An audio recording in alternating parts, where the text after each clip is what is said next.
بھائی صاحب بھی آئے ہوئے آج ماشاء اللہ. حضور میں تو اگر کوئی سوال کروں گا تو شاید پاکستان کی سچویشن پر شاید اگر آپ اجازت دیں تو کر لوں. وہاں پر آج کل اتنی یہ سیاستدان ہے نا تمہارے مشہور بڑے ان کے پاکستان کے سیاستدانوں سے تعلقات ہیں اور کسی زمانے میں یہاں بڑے بڑے عہدے بھی سنبھالے رہے. پھر ہم نے ان کو کھینچ کے جماعتی خدمت میں لے لیا. اس وقت سے بیچارے پھر وہ کیا ہوتے ہیں وہ جو گھونٹ دوندے ہو جاتے ہیں نا جیسا تو اب یہ دوندے سیاستدان ہیں. سنائیے. آج ہی میں صبح سن رائز ریڈیو کی خبر سن رہا تھا کہ 61 آدمی 1 دسمبر سے کراچی میں ہی صرف قتل ہو چکے ہیں. پھر آج بھی اس قسم کی خبریں ہر روز آ رہی ہیں. تو میں حضور کا خطبہ تھا چند ہفتے پہلے. حضور نے فرمایا تھا کہ دیکھو تم اس قسم کی حرکتیں کر رہے ہو, ظلم ہے. احمدیوں کو بھی انہوں نے قتل کیا, مساجد مسمار کر رہے ہو. تو اگر تم باز نہیں ہوگے تو خدا تعالیٰ تمہاری جواب طلبی کرے گا. تو کیا میں یہ سوچنے میں حق بجانب ہوں کہ یہ حضور کے ارشادات کے مطابق جو اس میں زیادتی پیدا ہوئی ہے یہ اسی کا نتیجہ ہے؟ آپ کو شاید یاد نہیں رہا کہ بہت شروع میں ہی جب میں یہاں آیا تھا ان دنوں میں 1-2 سال کے اندر کی بات ہے کہ میں نے وہ کشفی طور پر 10 جمعہ کا فرائیڈے دا 10th دیکھا تھا. اور وہ دیکھا تھا کہ وہ یوں چمکتا ہے اور بجھتا ہے اور چمکتا ہے بجھتا ہے, جس سے اس کی تکرار کی طرف اشارہ معلوم ہوتا تھا. بار بار فرائیڈے دا 10th کو کچھ ہوگا. اور اسی سال پہلا فرائیڈے دا 10th آیا جو رمضان کے مہینے میں تھا. اور ایک ایسا طوفان کراچی کی طرف چل پڑا جس کی 80 فٹ اونچی لہریں تھیں اور جو اتنا قریب آ گیا تھا کراچی کے کہ تمام انتظامیہ نے اعلان شروع کر دیے کہ نکلو اور بھاگو یہاں سے, کیونکہ کوئی ہمارے پاس ذریعہ نہیں ہے اس شہر کو بچانے کے لیے. اور اس کے بعد جو افراتفری پڑی ہے, کس طرح وہ پیٹرول پمپوں پہ جیم ہو گئے ساری کاروں کے ذریعے, رستے بند ہو گئے, لیکن بہت بڑی قیامت ٹوٹی. لیکن اللہ تعالیٰ نے فضل فرمایا اور وہ ایک وارننگ ہو کر وہ معاملہ رک گیا. اور پھر انہی دنوں میں اس میں طوفان اٹھا ایک صوبہ سرحد میں ایک خاص کوئی زلزلہ آیا تھا یا کیا تکلیف پہنچی تھی جو سوات وغیرہ کی طرف, ہاں اس طرف بہت شور پڑا, بہت تباہی آئی تھی. اور ایک عین جمعے کے دن وہی ہوا واقعہ, ایک جنوب کی انتہا میں ایک شمال کی انتہا میں. اس کے بعد اگلے خطبے میں نے اسی مضمون پر تفصیل سے روشنی ڈالی ہے. آپ اگر دوبارہ سنیں تو آپ حیران ہو جائیں گے.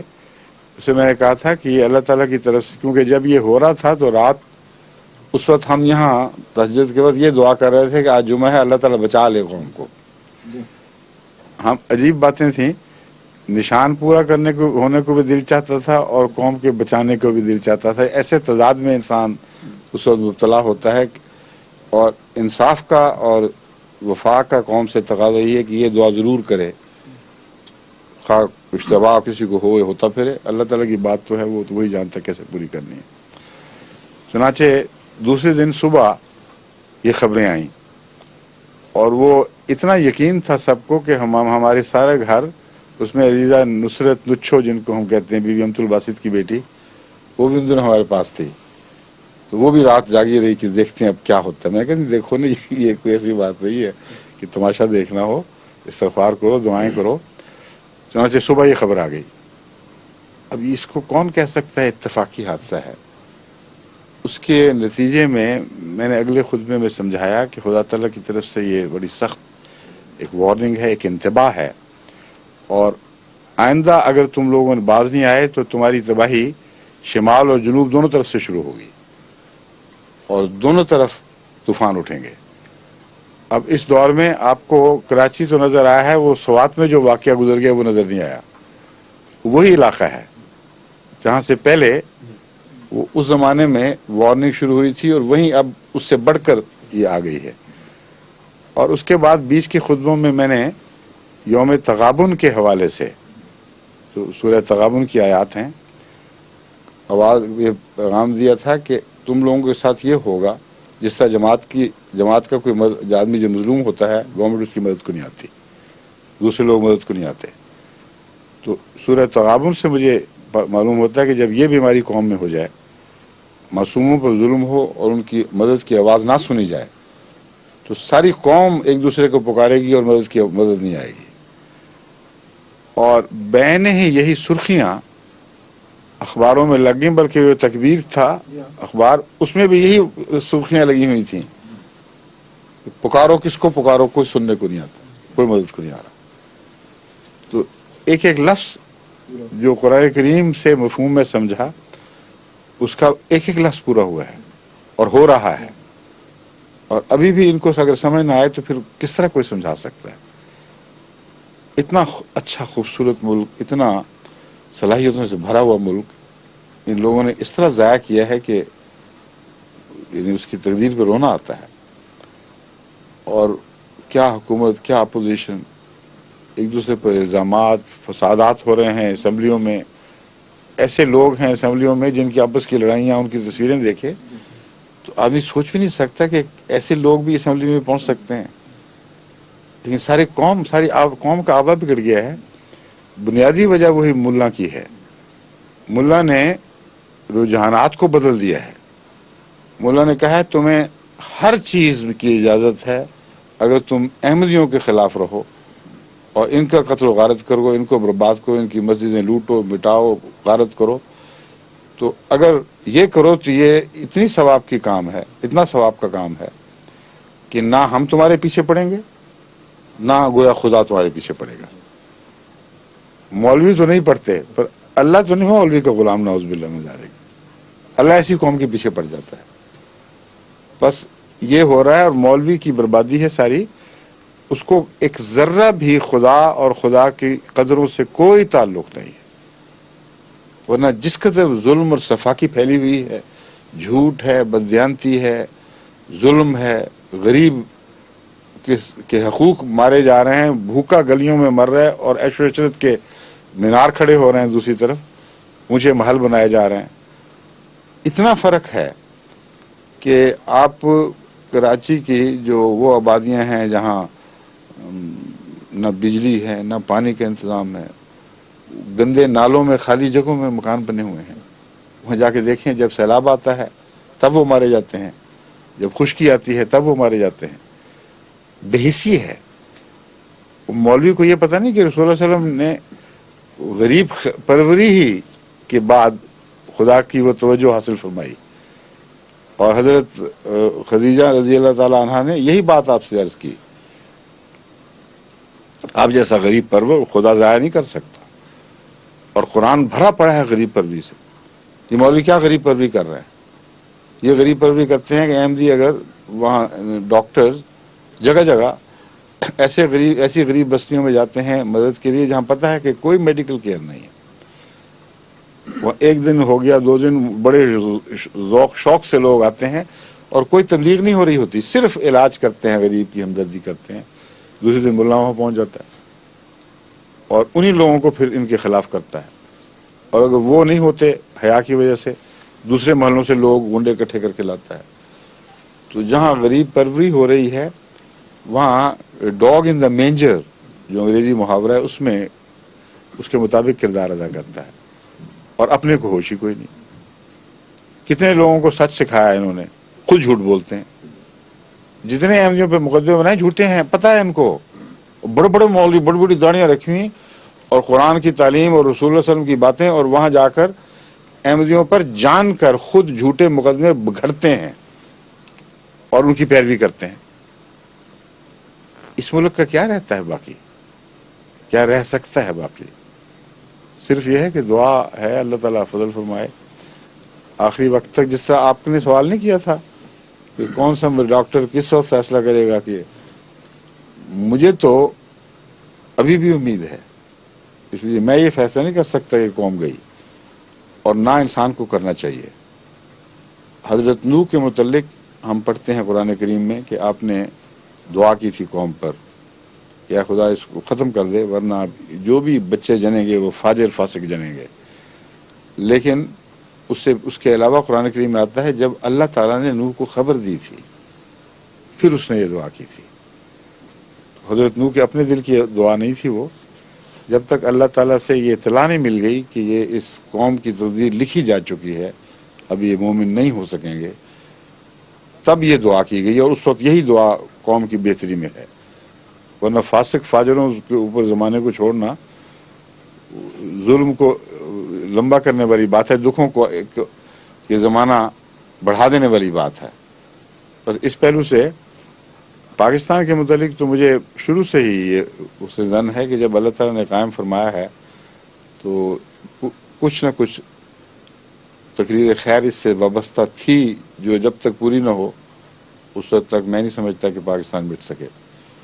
اس لیے دعا کرتا ہوں، اور سب کو دعا کرنی چاہیے، لیکن اس دعا کا حصہ یہ ہے کہ جو بدبخت پاکستان کے پیچھے پڑا اس کے لیے بد دعا بھی کی جائے، یعنی مولا کے لیے.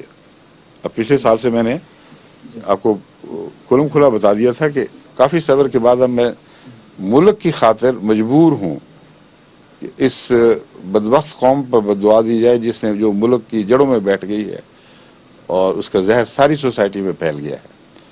کوئی خدا سے محبت نہیں، جو خدا کی قدروں کو پیچھے پھینکتے ہیں ان کی کوڑی کی بھی پرواہ نہیں. مسجدوں میں اعلان کرتے ہیں کہ عیسائی، یہودی، ہندو، سکھ، سب دنیا کے مذاہب سے ہمیں کوئی خطرہ نہیں، ہمارے بھائی ہیں سب، صرف مرزائیت سے ہے. اور مرزائیت سے کیا خطرہ ہے؟ وہ نمازیں پڑھتے ہیں، یہ خطرہ ہے. کلمہ پڑھتے ہیں کہ بڑا خطرناک بات، کیا ہوگا دنیا میں، فساد پھیل جائے گا. لا الہ الا اللہ محمد رسول اللہ کہتے ہیں.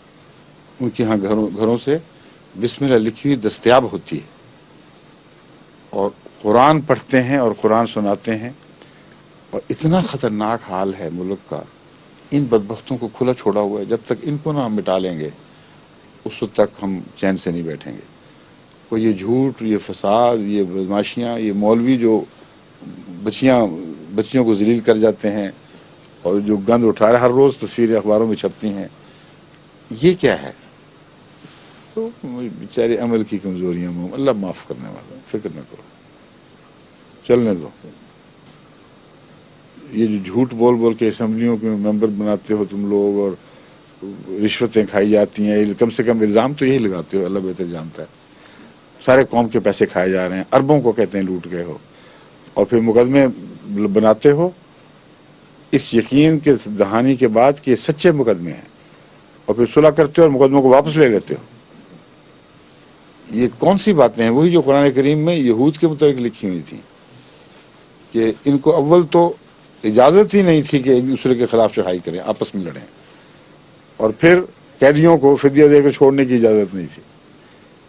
اگر جرم ثابت ہے تو پھر اس کو سزا دو.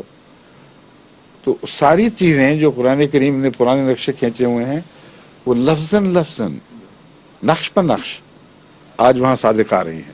یہ مولوی کو پتہ نہیں، یہ حصہ ہے اس کالے نقش کا، بلکہ وہ تحریر کرنے والے کالے نقش کا نقاش ہے. یہ اسی نے یہ سارے گند پھیلائے ہیں.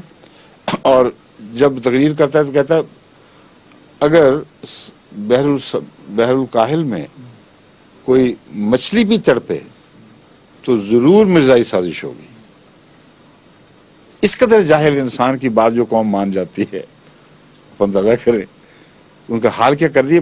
کہہ کر، جس طرح ہٹلر نے کہا تھا کہ جھوٹ بولتے چلے جاؤ یہاں تک کہ بڑے سے بڑا جھوٹ ہو تب بھی قوم اس کو مان جائے گی. جھوٹ بس یہ ہے کہ رگڑتے چلے جاؤ. کہ انہوں نے ایسا جھوٹ رگڑا ہے جماعت کے اوپر اور ساری قوم مان گئی ہے کہ چلو کرتے چلے جاؤ. سارے اخبار اس گند کو اچھالتے ہیں، اور کسی قوم میں سے کوئی مرد رشید نہیں ہے جو کہ کیا بکواس کر رہے ہو، لغو باتیں، جھوٹی باتیں. عجیب و غریب شیعہ سنی فساد میں گورنر صاحب اعلان کر رہے ہیں. آپ سوچئے احمدیوں کی شرارت ہوگی. آپ بتائیں وہ کہاں ہیں احمدی؟ کیوں نہیں پکڑے تم نے؟ پھر معروف ہیں، جانتے ہو کہ ان کے پاس ہتھیار ہیں، کون لڑ رہے ہیں، سپاہی صحابہ والے ہیں، نظر آ رہے ہیں، ان پر تم ہاتھ نہیں ڈالتے کہ احمدی ہیں ان کے پیچھے. تو جہاں جھوٹ اس کثرت سے پھیل جائے اوپر سے نیچے تک تمام سوسائٹی کے طبقات پہ حاوی ہو جائے. اس کو بچانے کے لیے غیر معمولی دعا کی تو ضرورت ہے یا استغفار کی ضرورت ہے، مگر مایوس ہو کر ساری قوم کو پھینک دینا یہ جائز نہیں، کیونکہ میں جانتا ہوں انہی میں شریف لوگ موجود ہیں، اب بے آواز ہیں، مگر آواز نہیں اٹھتی ہے مطلب نہیں کہ آواز دلوں میں پیدا نہیں ہوتی.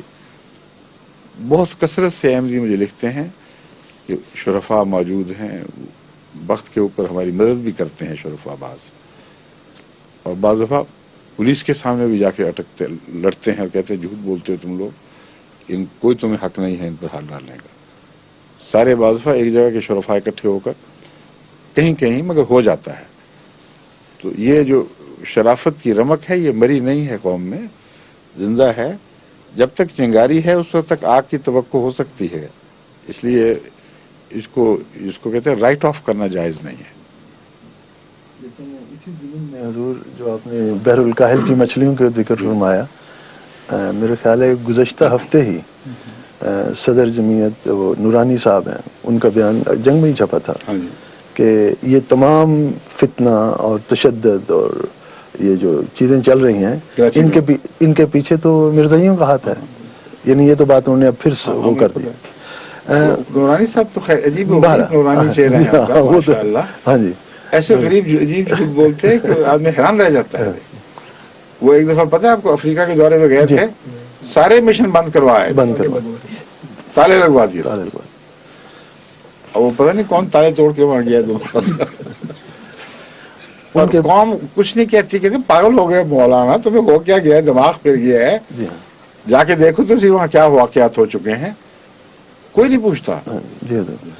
ظہور مہدی آخر زمان